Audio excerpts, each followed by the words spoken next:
শুভ সকাল বন্ধুরা, সবাই কেমন আছো? নিশ্চয়ই খুব ভালো আছো। আমি আছি, ভালো আছি বলবো না, প্রচণ্ডই শরীর খারাপ। কী বলবো, চোখ মুখ দেখলে বুঝতে পারছো। মেয়েরও শরীর খারাপ, মেয়েকেও কালকে জ্বরের ওষুধ খাওয়ানো, যেহেতু কালকে কলেজ থেকে যেতে মানে শুয়েছে। আর মানে উঠেছে, ওর বাবা অফিস থেকে এসে একটুখানি করছিল, দোকানে গিয়েছিল, দেরি হয়ে গেছে আসতে, এই 9টার কাছাকাছি। তখন এসে বলছে ঘুমোচ্ছে, কী রে তুই কি রাতে পাহারা দিবি নাকি? ওর এতটাই টায়ার্ড, মাথা ভার হয়ে, বুঝতে পেরেছি গলা জ্বালা করে জ্বর এসে গেছে। কটা ভাত রাত্রিবেলা তুলে খাওয়ালাম উঠিয়ে, তারপরে ওষুধ খেয়ে শুয়ে পড়লো। এবার এত গরম, এসি না চালালে থাকা যাচ্ছে না ঘরে। এবার আমি ওকে বলি তুই চাদরটা পুরো মুড়ি দাও। আমাকে হ্যাঁ, নিজের যখন জ্বর হয় তখন তো বন্ধ কর। আমি টিকতে পারছি না, ঘরে করো। যা করে শুয়ে করে, তাই এখন জ্বরটা একটু নেমেছে। এখন নিজের কাজে কাশি, প্রচণ্ড কাশি হয়ে যাচ্ছে, যে কেসেই যাচ্ছে। আর আমার কী বলবো, ভাবলাম যে আজকে ডাইনিং টেবিলগুলো ঝাড়বো। আমার নিজের শারীরিক সমস্যা হয়ে গেছে, আর কি বলবো। তোমাদের দাদাভাই পুজো দিয়ে গেছে, আর ভেঙে আর কত বলবো বলো। এখন পুজো টুজো তো দিতে দেবো না আমি। প্রচণ্ড পেটে ব্যথা হচ্ছে, মানে এই সময়টা আমার প্রচণ্ড কষ্ট হয়, বুঝতেই পারছো। সারা কালকে দুপুরের পর থেকেই খুব পেটের যন্ত্রণা, কোমর ব্যথা। আজকে সারা রাত মানে ঘুমোতেই পারিনি ঠিক মতো। যে এখন তোমাদের দাদাভাইকে তো উদ্ধার করে দিলাম, মেয়ে তো যায়নি। এবার আমি মেয়েকে বললাম তো বাবার জন্য তো রান্না হয়েছে, আমাদের কিছু রেখে দিই, তরকারিটা আছে, তুই ওকে উদ্ধার করে দেবো টিফিনটা। এবার আমি মুঠুরি কিছু একটা খেয়ে নেবো, ঘরে আছে শুকনো খাবার আছে। এবার আমার আর টিফিন এখন আর শরীরটা দিচ্ছেই না, তো খেতেও ইচ্ছা করছে না। চাটা এখন খাবো একটু বসে, 10 মিনিট রেস্ট নিই, তারপরে দেখি কাজ আছে। আবার ঘর ঝাড়তে, ঘরটা ঝাড় দিতে হবে, মুছে তো আছেই, টুকটুক করে আস্তে আস্তে করে করতে হবে। যারা পারবো করবো। চলো সঙ্গে থাকো, রান্না তো করতেই হবে, সঙ্গে থাকো, দেখতে থাকো। দেখো, তারপর কাজ তো শুরু করেই দিলাম আর কি। মানে যত দেরি করবো তত আরও বেশি গরম করবে। প্রচণ্ড বাইরে রোদ, দেখতেই পাচ্ছ, পর্দা দিয়ে রোদ দেখা যাচ্ছে। আর সমস্ত এই ঘরে লাইট জ্বালিয়ে ঘর মুছছি। ঘর ঝাড় দেওয়া হয়ে গেছে আগে, আর কারণ এসি চালানো ছিল তো, ঘরটা তবু ঠান্ডা আছে। আর পূর্ব দিকের এই জানলাটা তো খোলাই যায় না, দেখেছো কীরকম রোদের তেজ, প্রচণ্ড রোদ। মানে একদম বিকেল হবে তখন এই জানলা পুরো জানলা, এই দক্ষিণ দিকে দরজা সব খুলে দেবো, তখন খুব সুন্দর হাওয়া দেয়, তখন বেশ ভালো লাগে। যে এখন বক্স জানলাটা একটু মুছে নিচ্ছি, বক্সগুলো মুছেই সঙ্গে সঙ্গে আবার জানলাটা বন্ধ করে দেবো। কারণ এই এত রোদ যদি ঘরে ঢোকে না, দুপুরে টিকতে পারবো না ঘরে। আর দেখো, জানলাটা বন্ধ করে দিচ্ছি এবার।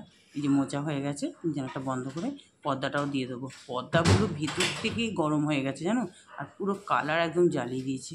মানে পূর্ব দিকে সত্যি যে এত রোদ দেয়, কি বলবো। ভালো করে ঘরটা মুছে নিচ্ছি যতটা পারছি। এদিকে বারান্দাটা ওদিক দিয়ে মুছবো, ড্রয়িং রুম থেকে বারান্দাটা মুছে নেবো, কারণ এদিক থেকে এখন মুছতে গেলে আবার দরজাটা খোলা হবে। আর আমি ওইভাবেই মুছি, ওই দিক দিয়ে মুছি, ওই ড্রয়িং রুমে চলে যায়, ড্রয়িং রুমে মুছতে শুরু করে দিই ওই দিক দিয়ে, তা আমার সুবিধা হয় ওটা। যা ঘরটার মোছা হয়ে গেল, তারপর একটু টিফিনও খেয়ে নিয়েছি, মা মেয়ে দুজনে। মেয়ে তো একটু অল্প করে একটু ভাত দিলাম, তরকারি ছিল সকালবেলা বাবার জন্য রান্না করেছিলাম সেটা দিয়ে। আর আমি একটু, কিছুই খেতে ইচ্ছা করছে না আমার, আমি একটু মুড়ি চানাচুর এগুলো খেয়ে নিচ্ছি। আর আমার মুড়ি চানাচুর এই সময় খেলে আমার মেয়ে বলবে কী হলো, এটা তো সন্ধ্যের টিফিন, তুমি এখন খাচ্ছ। যে দেখলে তো, আলু, পটল আর একটা পেঁয়াজ, কাঁচা লঙ্কা, নুন, হলুদ, একটু কালো জিরে তেলে ফোড়ন দিয়ে একবারে দিয়ে ঢাকা দিয়ে দিলাম, গ্যাসটা সিম করে। মাঝে মাঝে একটু নাড়াচাড়া করে দিচ্ছি, এত ভালো লাগে না এটা খেতে। আর মাছের ডিম যদি থাকতো না এর মধ্যে দিতাম, আরও দারুণ হয়।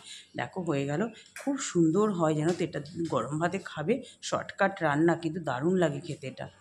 তারপরে দেখো, এইগুলো কোটা ছিল বলে জানো তো এই রান্নাগুলো আগে বসালাম। লাল শাকটা সেদিনকে দেখলে না, রাত্রিবেলা তোমাদের দাদাভাই নিয়ে এসছে, আমি কালকে কুটে রেখে দিয়েছিলাম। এই কোটা টোটা থাকলে না একটু সুবিধা হয় রান্না করতে। আর সত্যি নাহলে আজকে চেপে বসে করতে আমার খুব কষ্ট হতো। যাক, ওই শাকটা বসিয়ে দিলাম। এবার দেখো, পেঁপে ভেজে নিয়েছি বড় বড় টুকরো করে, আর আলু ভেজে নিয়েছি। বুঝতেই পারছো কী করব, আলু পেঁপে দিয়ে চিকেন করব। আর এই পেঁপেটা ভেজে দিলে না, চিকেনের মধ্যে দিলে পেঁপেটা খেতে ভীষণ ভালো লাগে। মানে পুরোটা ভাজা, মানে ডুবো তেলে ভাজা থাকে তো। তারপরে দেখো, চিকেনটা বসিয়ে দিয়েছি, ম্যারিনেট করা ছিল। চিকেন তো জানোই কীভাবে বসাতে হয়। আমি আবার রসুনটা একটু তেলে ভেজে নিয়ে তারপরে বসিয়ে দিই, রসুনটা থেতো করে দিই, তেলে ভেজে তারপর পুরো চিকেনটা ম্যারিনেট করা ছিল দিয়ে দিলাম, দিয়ে ঢাকা দিয়ে সিম করে দিয়েছি। একটু মজে যাক চিকেনটা, এই যে একটু নাড়াচাড়া দিয়ে দিচ্ছি এখন। নাড়াচাড়া দিয়ে এভাবেই কষানো খুব ভালো হয় জানো তো। অনেকেই এইভাবেই করো, যে যেরকমভাবে করে। মোটামুটি দেখো, আবার একটু ঢাকা দিয়ে দিচ্ছি, নাড়াচাড়া দিয়ে, যাতে নিচে না লেগে যায়। এই দেখো পুরো কষানো আমার রেডি, একদম আলু পেঁপে সব দিয়ে দিয়েছি, দিয়ে ভালো করে কষিয়ে নিচ্ছি। আর পাশে গরম জল বসিয়ে দিলাম, এই যে দেখো। আর যে কোনো মাংসেতে না গরম জল দিলে খুব ভালো হয়। দেখবে ঠান্ডা জলের থেকে গরম জলটা দিলে খুব ভালো হয়। সব রান্নাতেই যদি তুমি গরম জল ইউজ করতে পারো খুবই ভালো হয়, কিন্তু ওটা আমাদের পক্ষে সম্ভব হয় না, তাই না? প্রত্যেকটা রান্না ওই জন্য ওই চিকেন মাটনের ক্ষেত্রেই আমরা ইউজ করি।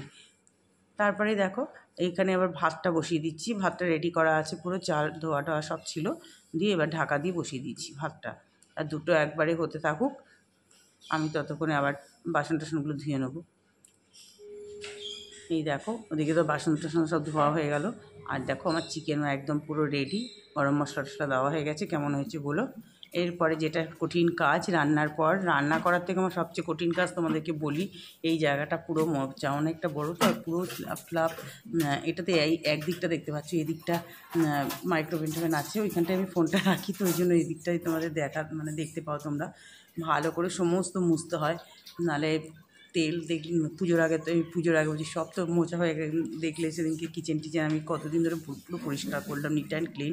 এবারে কিচেনটা খুব ভালোই পরিষ্কার, মোটামুটি পরিষ্কার থাকে, তবু জানো তো রান্নাঘর তো একটা তেল, চিমনিটা রোজ এরকম পরিষ্কার করে নিলে ভালো হয়, তবে আবার সার্ভিসিং করাতে হবে। দেখো বন্ধুরা, খেতে বসে পড়লাম। আজ সকাল থেকে যেন টিফিনও সেরকম কিছু খাইনি, শরীরটা ভালো লাগছে না বলে, আর না দুপুরে একবারেই ভাত খাবো। আর এই যে রয়েছে লাল শাক ভাজা, আর একটু পোস্ত দিয়ে করেছিলাম। আর এটা রয়েছে ওই যে করেছি যেটা দেখলে, যে আলু পটল সব পেঁয়াজ টেয়াজ দিয়ে মিক্সড ভাজার মতো। চিকেন রয়েছে, পেঁপে আছে সঙ্গে, পেঁপে আলু দিয়ে বেশ ভালো লাগে চিকেন খেতে। আর দই, চাটনি, পাঁপড় মেয়েকেও দিয়ে দিলাম। তাহলে এখন শুভ সন্ধ্যা বন্ধুরা, এই যে চলে আসলাম। দেখো আজকে একটু ছাদে গিয়েছিলাম, ঠাকুরের লাইট জ্বালিয়েছিলাম, আর একটু হাঁটছিলাম একটু দাঁড়িয়ে ছিল, একটু হাওয়া টাওয়া দিলে। প্রচণ্ড গরম আজকে দুপুরবেলা কি যখন কাজ করছিলাম, রান্নার কাজ, গ্যাস ট্যাস করছিল, তখন অন্ধকার হয়ে আসছিলো হঠাৎ। তারপরে এমন হবে খুব বৃষ্টি, প্রচণ্ড মেঘও ডাকছিল, মানে বিশাল কিছু হবে টাবে, কিচ্ছু হলো না। তারপরে যা রোদ উঠলো, কি কোথাও মানে হচ্ছিলো, সেটাই আমাদের সিগনাল দিল। আর এখন আমি পাখা চালিয়ে কথা বলছি, মানে প্রচণ্ড গরম লাগছে, জানি না তোমরা কতটা শুনতে পাচ্ছ। এত কষ্ট সারাটা দুপুর, মানে প্রচণ্ড গরম। এই কিছুক্ষণ আগে গা হাত ধুলাম, ধুয়ে দাবাই যে মেয়ের শরীরটাও ভালো না, ওকেও বলে একটু লিকার চা খায় না, একটু লিকার আদা দিয়ে চা। আমি এই যে বললাম চা বিস্কুট নিয়ে একটু বসেছি, ওকে একটু দিয়েছি, ওকে বললাম নে একটু খা। এই যে ও একদমই চা খেতে চায় না, ওর বাবাও খায় না, ও খায় না, আমি খাই চা, আমার ভালো লাগে। চা খেলে কাজে এনার্জি আসে। এখন একটুখানি চা খাচ্ছে, একটু কার্টুন টার্টুন দেখছে, ওর এখনও কার্টুনের নেশা যায়নি। আর কি করবে বলো, আর সর্দি জ্বর হয়েছে তো, ওর শরীরটা খুব, মানে মুখটা একদম ভালো লাগছে না কিছু। চলো তাহলে বন্ধুরা, চা খেতে খেতে ভিডিওটা এন্ড করছি। সবাই ভালো থেকো, সুস্থ থেকো। যে যেখান থেকে ভিডিওটা দেখছো, প্লিজ একটু ভালো লাগলে একটু লাইক দিয়ে দেখা শুরু করো, আর একটু ভালো লাগলে একটু সাবস্ক্রাইব করে আমার পাশে থেকো। কেউ কিন্তু নাম্বারটা লিখো না, তুমি আজকেও নাম্বার লিখেছে দেখলাম, প্লিজ নাম্বারটা লিখো না, আর সাবস্ক্রাইব করেছি বলে কথাটা লিখো না, শুধু লেখো গিফট দিয়ে গেলাম, তোমার পরিবারে সাপোর্ট করে গেলাম, গিফট দিয়ে গেলাম, ঠিক আমি বুঝে যাবো। আমি তো দেখে নেবো, আমার তো অল্প সাবস্ক্রাইব আছে, কটা সাবস্ক্রাইবার বাড়লো। চলো আসি তাহলে, টাটা।